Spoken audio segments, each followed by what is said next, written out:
Bom, meu povo, voltando aqui, eu trouxe algumas imagens aqui do movimento constitucionalista, tá? De 32. É sempre a sigla MMDC utilizada nos cartazes, né?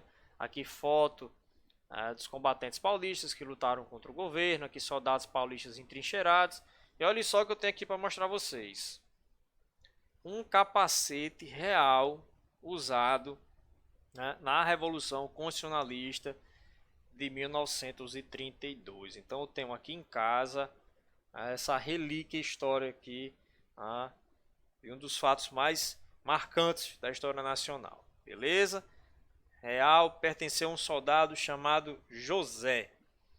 Beleza? Então trouxe aqui só para mostrar a vocês. Mas vamos lá. Né? Aqui novamente a sigla, que era um símbolo utilizado na propaganda da revolta, sempre o MMDC, com o nome dos mártires do movimento: Miragaio, Martins, Camargo e Drauzio. Então vocês já sabem bem o que foi o movimento.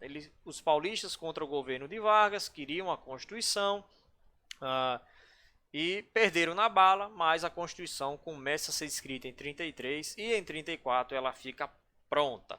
A partir do momento que o Brasil tem uma Constituição, acaba-se o governo provisório e inicia-se a segunda fase, né, chamado de governo constitucional ou República Nova. Beleza? Então vamos lá. Governo constitucional. Aqui a gente chega na segunda fase da era Vargas, a segunda fase do governo do nosso querido Getúlio Vargas. Aqui ele vai ter que obedecer à Constituição.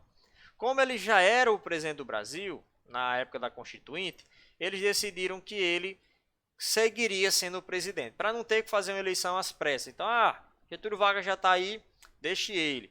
Beleza? Então ele foi o primeiro presidente da Constituição de 34. O que é que determinava essa Constituição de 1934? Vamos lá.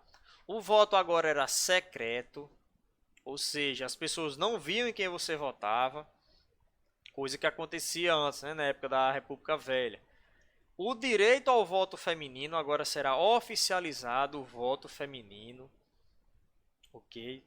Separação dos poderes, né, entre executivos, legislativo, judiciário, agora vão ter os três poderes, com independência entre si. Vai ser criado o Tribunal do Trabalho, e direito de organização sindical, ou seja, os trabalhadores agora podem formar sindicatos, né? Aqui na minha cidade tem sindicato dos pescadores, sindicato dos trabalhadores rurais, enfim. Então agora vai ter um Tribunal do Trabalho para saber se as leis trabalhistas, os direitos dos trabalhadores, está sendo bem aplicado, e concedeu aos trabalhadores, às organizações, né, criarem os famosos sindicatos.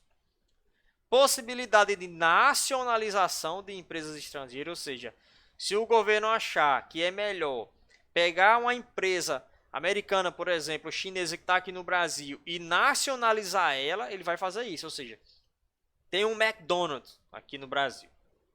Se o presidente achasse que era legal tomar o McDonald's do dono dele e dizer que o McDonald's agora era do povo brasileiro, era do Brasil, ia virar uma estatal brasileira, ele podia fazer isso. Claro que podia fazer isso com a lanchonete, né? Mas imagine uma empresa de petróleo, uma empresa de metalurgia, que são setores fundamentais na economia de um país. O governo tinha sim a possibilidade de tomar essas empresas das outras nações. Empresas de fora que estavam aqui poderiam se tornar nossas empresas.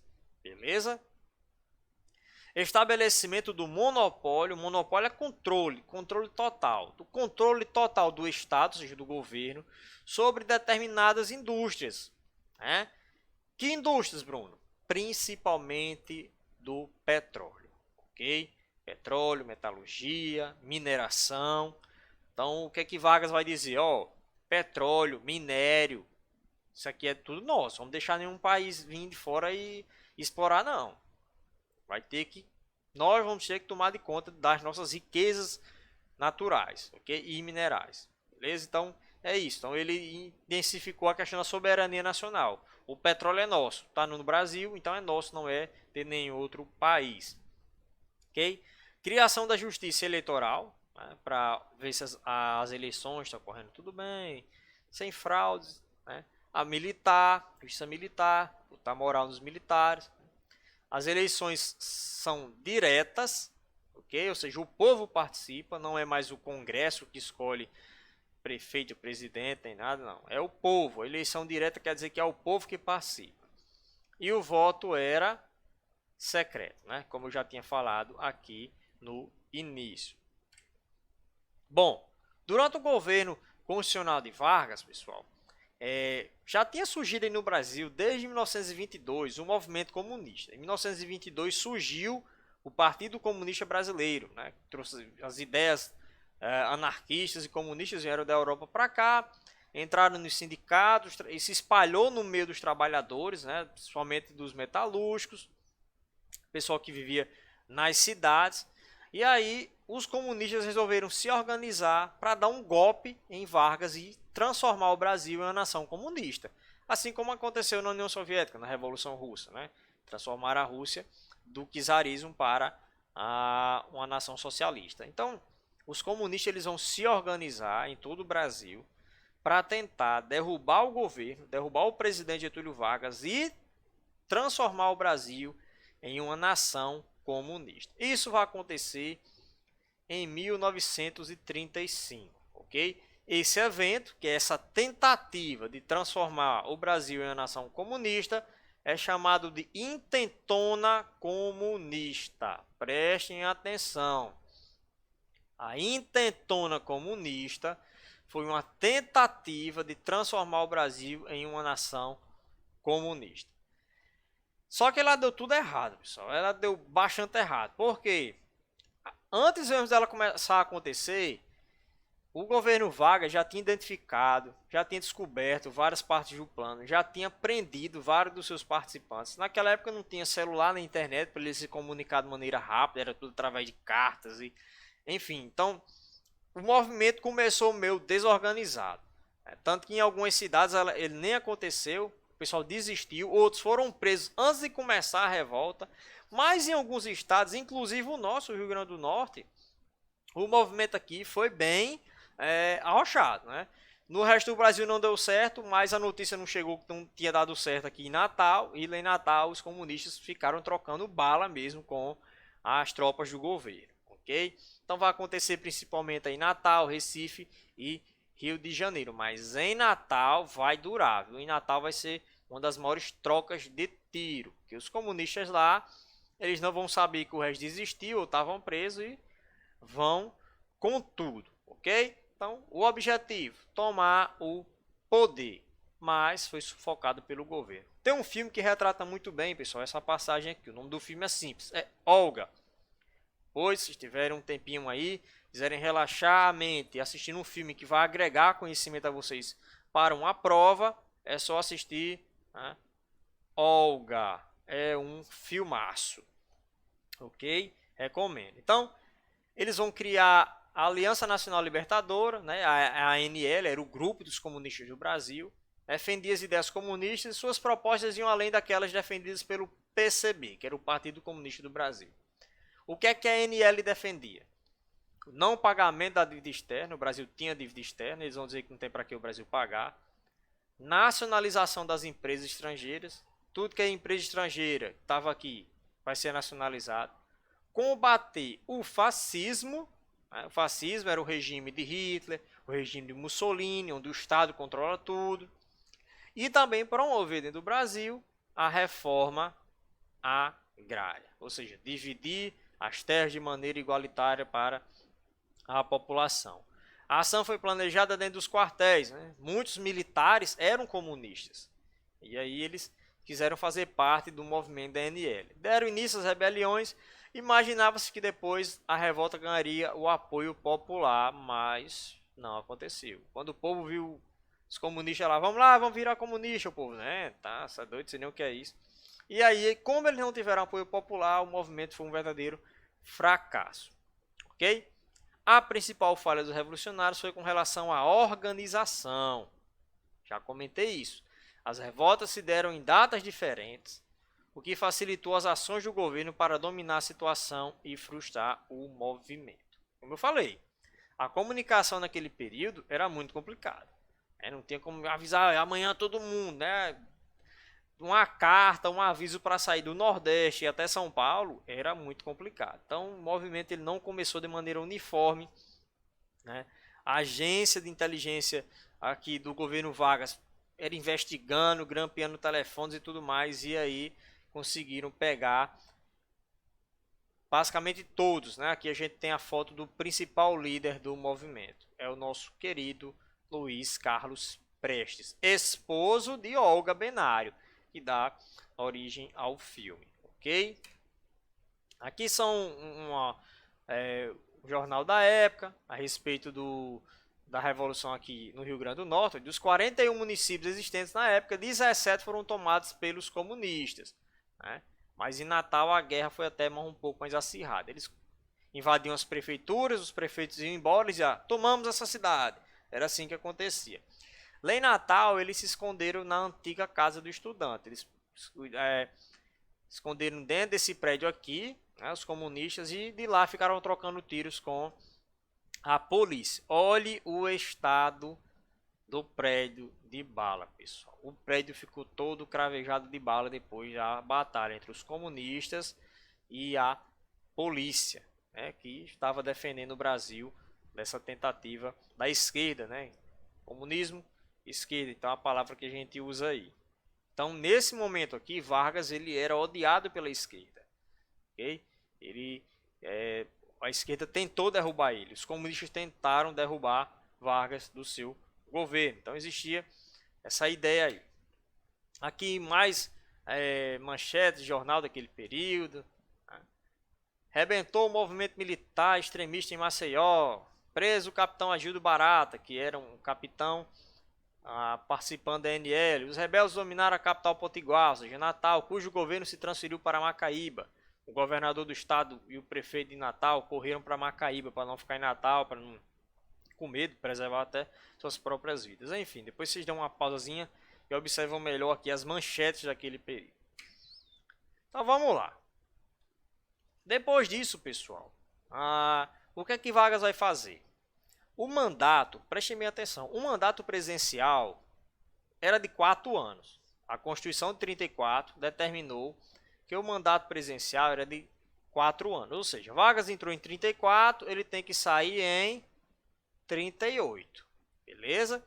E ele vai ter que sair em 38. Mas olha o que é que Vargas vai fazer. Olha o que é que Vargas vai fazer. Em 37, aparece cartas, né? Vargas apresenta a mídia, na rádio, para espalhar por aí, que os comunistas estão novamente planejando derrotá-lo, né? Derrubar o governo e promover o comunismo aqui no Brasil. Ele vai dizer, os comunistas tentaram em 35 e vão tentar de novo agora. A gente achou aí uma carta com planos da Rússia tentando dominar o Brasil. A gente tem que tomar alguma coisa, fazer alguma atitude para o Brasil não se tornar comunista. Criou-se um medo medonho. Foi plantado na cabeça do povo que os comunistas estavam novamente tentando derrotar e derrubar o governo brasileiro para transformar o Brasil em uma nação comunista. Beleza? Então o que vai acontecer? Ele vai plantar esse medo nas pessoas, né? E aí ele diz, para eu combater os comunistas, eu preciso decretar estado de sítio. Bruno, o que é estado de sítio? É estado de guerra. Estado de guerra. É quando você pega a Constituição, pega esse livrinho aqui. Está aqui a nossa Constituição, ela está aberta. Estamos obedecendo ela. Quando eu decreto estado de guerra, eu pego a Constituição e fecho ela e guardo. Ela não vale mais de nada. Vargas sabia que em 38 ele ia ter que sair da presidência, porque o mandato dele ia acabar. Mas ele não queria sair. O cara queria governar o Brasil eternamente. Então o que é que ele vai fazer? Preciso bolar um jeito de não ter eleição de 38 para eu continuar na presidência do Brasil. Qual é esse jeito que ele vai arrumar? Ele vai dizer que os comunistas estão tentando derrotá-lo, né, e tomar conta do Brasil. E em 37 ele decreta estado de sítio, ou seja, estado de guerra. Ele pega a Constituição, guarda ela. A partir do momento que em 37 ele decreta estado de sítio, durante o estado de sítio não pode ter eleição. O que é que vai acontecer com a eleição de 38? nem vai existir. Vargas agora vai poder governar sem medo de perder uma eleição. Okay? Então, olhe só a jogada de mestre de Vargas. Entrou em 34, na verdade ele entrou em 30, né? Mas em 34 ele assumiu de maneira constitucional. Ele, rapaz, 38 vou ter que sair, vou dar um jeito aí. Vou sair não. Ah, já sei. Vou usar o medo dos comunistas, né? Vou criar esse pânico de que os comunistas vão tomar o Brasil para eles. Vou decretar estado de sítio, porque aí não tem mais eleição. E aí eu fico eternamente governando o Brasil. E é isso que ele vai fazer, né? O nome desse plano que ele revelou para a população que os comunistas queriam tomar o Brasil é o Plano Cohen. Porque os bilhetes encontrados sempre eram assinados com essa palavra aqui, Cohen. Cohen, ok? Era o autor dessas cartas que diziam que os comunistas iriam tomar o Brasil. Era o plano dos comunistas, era Cohen, era o Plano Cohen. Hoje sabe-se que o Plano Cohen foi apenas uma mentira inventada por Vargas para não ter eleição de 38 e assim, né, dar esse golpe novamente na democracia do Brasil e ficou aí até 45. Então, aproveitando-se da intentona comunista, através dos meios de comunicação de massa, qual era esse meio de comunicação de massa, Bruno? Televisão não tinha ainda, como era? Era o rádio. O Enem e muitas outras provas já cobraram a importância do rádio na era Vargas, ok? O rádio é muito importante vocês saberem o papel dele na era Vargas. Era o principal meio de comunicação, ok? Através do rádio foi plantada toda essa ideia do perigo comunista no Brasil. Através de meios de comunicação de massa, o governo federal mantinha o clima de medo no país e ainda renovou o estado de sítio que dava a Vargas o poder de governar autoritariamente. Então, cadê a eleição 38? Precisamos sair. Não tem mais. Beleza? Não tem mais. Aí, o que é que ele vai fazer? Bom, já que não tem mais eleição 38, já estou aqui me mandando de maneira autoritária, estado de sítio, estado de guerra. Vou fazer uma constituição aqui do jeito que eu gosto. E em 37 é escrita uma nova Constituição no Brasil. Uma nova. Em 34 foi feita uma, democrática. E aí chega de 37, que não tinha nada democrático, ela é ditatorial. Ok? Com o argumento de fim das agitações no país, Vargas fechou o Congresso, olha só como ele era legal. Fechou o Congresso e impôs uma nova Constituição, apelidada de Polaca. Por que era apelidada de Polaca? Porque ela foi baseada na Constituição polonesa, que era fascista. Ou seja, o governo controlava tudo, era tudo na mão do seu líder. A economia, a cultura, tudo girava em cima da imagem do seu líder. Era fascista, anticomunista, antiliberal. Só era para ter um partido, que era o partido do seu líder. Ok? Não respeitava as liberdades individuais, não respeitava a liberdade de expressão. E é assim que vai ser o Estado Novo, que é a última fase da era Vargas. Ok? Foi o início da ditadura do Estado Novo. Então, olhe só que viagem. Vargas é espetacular porque é muito massa a história. O cara entrou como revolucionário em 30, aí se tornou presidente na Constituição 34. Quando ia sair em 38, antes disso, deu um golpe para ficar aí até 45. E só saiu porque foi obrigado. Mas isso a gente vai ver daqui a pouco. Beleza? Aqui era uma manchete do jornal daquele período, né, 37. As instruções do Comintern. O Comintern era o Comitê Internacional Comunista. Para a ação de seus agentes contra o Brasil. O tenebroso plano foi apreendido pelo Estado-Maior do Exército. Que dizendo, a gente prendeu, pegou cartas dos comunistas que querem destruir o Brasil. Ok? E isso foi espalhado, né, através dos rádios, jornais, principalmente do rádio, porque quem não sabia ler também tinha acesso a essas informações. Beleza? Bom, e aí a gente chega no Estado Novo. Como é que Vargas vai governar o Brasil agora de maneira ditatorial?